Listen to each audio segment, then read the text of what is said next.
It's been almost 9 years since the Hope Factory came to life right here in Cherokee Baptist Church. So much has happened in that time. The founding of our NGO by the same name, in Swahili, Kiwanda cha Tumaini, the establishment of our school, Kiwanda cha Tumaini Christian Academy, the founding of our pastor training organization, the Hope of Africa School of Theology, and the purchase of our land made possible by the generosity of one of our faithful donors. The primary purpose of my trip to Kenya in January to March of this year was to streamline our financial processes and write a procedure manual so that in the future we can send an executive officer, a missionary, someone to handle the day-to-day operations of the entire organization.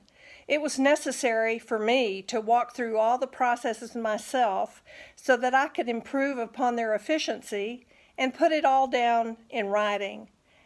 Every organization, whether it's a missionary-minded one or not, has its struggles. But we've been blessed to sail through the last 9 years with amazing success.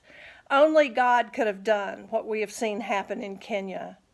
When God is on the move, however, that's the very time that the evil forces rise up to stop his work. And that's what I discovered during my trip. The one person I had relied upon every single day turned out to be dishonest and untrustworthy. He had not only mismanaged funds, he had stolen from us. I've learned, though, that you cannot steal from God. A couple of our board members stepped up to cover every expense we incurred at Moses' hands, and we're moving forward in spite of his attempts to destroy our work.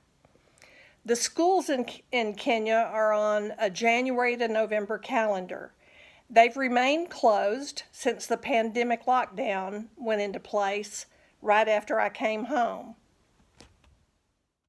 However, we've been able to use this time to accomplish some necessary tasks required by the health department. A fence along the tarmac for the children's greater safety, another fence around their playground, hand washing facilities required now because of coronavirus. We're working on social distancing mandates, spreading the students out inside our classrooms. This has been a challenge because some of our rooms were too small to begin with. However, the school is intact. The teachers have been paid their salaries during this entire time, and they are dedicated and anxious to return to the classroom. Right after I returned to Texas in March, we had an unprecedented flooding event in western Kenya. The River Nzoia came out of its banks and took down the lower section of our new chain link and concrete post fence. The hippos swam right in, but we were fortunate that our maize wasn't at their favorite stage of development. Since then, we've been able to rebuild the fence, moving the chain link section up the hill about 25 meters and enclosing the bottom section with treated posts and barbed wire. Should we ever have another flood like this one, the barbed wire won't catch all the debris and come down again. That is our prayer. I met on the land with Pastor James Omemo while I was there. He's a farm planning expert with the government, sort of like our USDA. He brought a team to take soil samples, but I didn't get the results until a few weeks ago. Everything in Kenya just stopped with the virus. Now, however, we are at full speed. The soil analysis came with recommendations, which we began to carry out this week. We had the entire farm slashed by hand. Then we had it plowed with a real live tractor, albeit a tiny one. We had 1.5 tons of lime delivered and employed the locals to put it out. Then our tractor guy came back with his harrow to mix the lime into the soil. Yesterday, the same work crew showed up to plant crotalaria seeds. This will give us a nitrogen-fixing cover crop to improve our soil. The end result will be an increase in our harvest of approximately 8 times. Our plan is to have the most financially successful and productive farm anywhere in Kenya.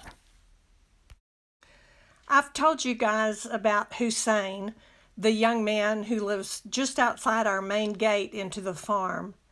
I've entrusted Hussein little by little in purchasing what we need and paying our laborers. I have a couple of our Kiwanda Cha Tumaini officials overseeing the work, and everyone is intent on demonstrating the love of Jesus Christ in this predominantly Muslim area, bringing hope where there has been no hope.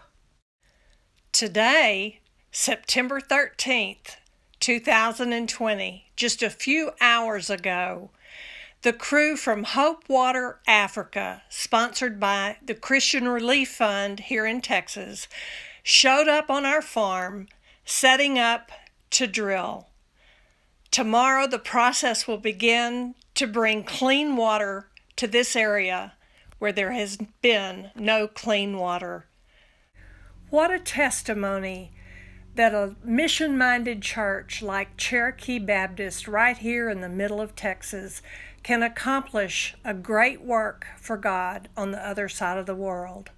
Bwana Asifiwe. Praise the Lord.